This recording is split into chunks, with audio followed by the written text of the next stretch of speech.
Breaking news Chilukuru Balaji ఆలయ ప్రధాన అర్చకుడు రంగరాజన్పై దాడి కేసులో సంచలన విషయాలు వెలుగులోకి వస్తున్నాయి. మరో 2 నిందితులను పోలీసులు అరెస్టు చేశారు. దీంతో ఇప్పటి వరకు 20 మందిని అరెస్టు చేసినట్లు తెలుస్తుంది. మరో 6 కోసం పోలీసులు తీవ్రంగా గాలిస్తున్నారు. వీరరాఘవరెడ్డిని కస్టడీ కోరుతూ పోలీసులు పిటిషన్ దాఖలు చేశారు. రేపు కస్టడీ పిటిషన్ను న్యాయస్థానం విచారించనుంది.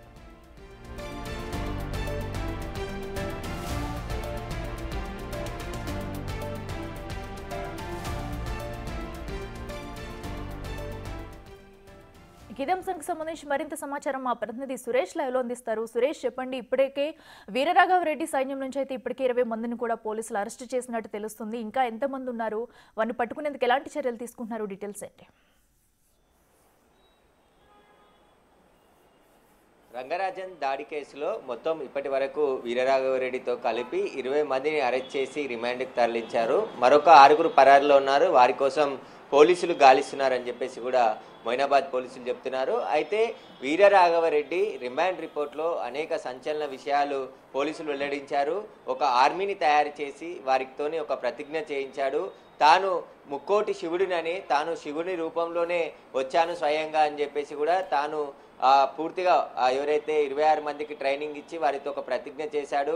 అర్చకులకు సంబంధించి మనం గుళ్ళు తిరిగినప్పుడు మనకు ఎవరైనా సహకరించకుంటే వారిని చంపడానికైనా సిద్ధంగా ఉండాలి, చంపివేయాలి అని చెప్పేసి కూడా ఆయన పేర్కొన్నట్టు రిమాండ్ రిపోర్ట్లో పేర్కొనడం జరిగింది. వారందరినీ కూడా అందుకోసమే అరెస్ట్ చేశామని చెప్పేసి కూడా పోలీసులు రిమాండ్ రిపోర్ట్లో పేర్కొన్నారు. అయితే తాను శిష్ట శిక్షణ దుష్ట రక్షణ అని చెప్పేసి కూడా ఆయన కొన్ని వ్యాఖ్యలు మాట్లాడుతూ అక్కడ తానే స్వయంగా శివుడి రూపంలో వచ్చాను, నేను చెప్పిన విధంగా నువ్వు చెయ్యాలి, లేదంటే నిన్ను ఉగాది లోపు చంపేస్తామని చెప్పేసి కూడా బెదిరించినట్టు రంగరాజన్ని రిమాండ్ రిపోర్ట్లో పేర్కొన్నాడు. ఎందుకంటే తనకి తెలుగు రాష్ట్రాల్లో అనేక దేవాలయాల చుట్టూ తిరుగుతున్నారు, తాను రామరాజ్యం స్థాపించబోతున్నాను, తనకి ఒక ఆర్మీని ఏర్పాటు చేస్తున్నాను, ఈ ఆర్మీకి గుడికి వచ్చే వారిలో కొంతమందిని సెలెక్ట్ చేసి మీరే అందించాలి, అలాగే మీరు ఫండ్ కూడా సేకరించి నాకు అందించాలి, లేకపోక్షంలో దాడులు కూడా చేస్తామని చెప్పేసి బెదిరించినట్టు తెలుస్తుంది. అసలు వీరరాఘవరెడ్డికి సంబంధించి బాధితులు ఎంతమంది ఉన్నారు, ఎక్కడెక్కడ బెదిరింపులకు పాల్పడ్డాడు,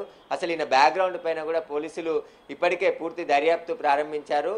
మొత్తం 3 కేసులు వీరరాఘవరెడ్డిపై ఉన్నట్టు పోలీసులు గుర్తించడం జరిగింది. ఇటు బంజారాహిల్స్ హ్యాబిట్స్ పోలీస్ స్టేషన్లో కూడా క్రిమినల్ కేసులు వీరరాఘవరెడ్డిపై నమోదైనాయని చెప్పేసి కూడా పోలీసులు చెప్పారు. అయితే వీరరాఘవరెడ్డి రామరాజ్యం పేరునే ఎందుకు ఎంచుకున్నాడు, ఇతని వెనుక ఎలాంటి శక్తులు ఉన్నాయి, ఎందుకు ఇలా దాడులకు పాల్పడుతున్నాడు, హిందూ టెంపుల్స్నే టార్గెట్గా చేసుకొని ఫండింగ్ సేకరించడానికి గల కారణాలు ఏంటి, ఎందుకోసం ఫండింగ్ సేకరిస్తున్నాడు, ఎంత ఫండింగ్ ఇప్పటి వరకు సేకరించాడు, వాటికి సంబంధించిన లోతైన దర్యాప్తు పోలీసులు చేస్తున్నారు. ఇప్పటికే పరారీలో ఉన్న వారి కోసం గాలిస్తూ ఉన్నారు పోలీసులు. అదేవిధంగా వీరరాఘవరెడ్డిని కస్టడీ కోరుతూ 5 రోజుల పాటు కస్టడీ కోరుతూ రాజేంద్రనగర్ కోర్టులో పిటిషన్ కూడా దాఖలు చేశారు.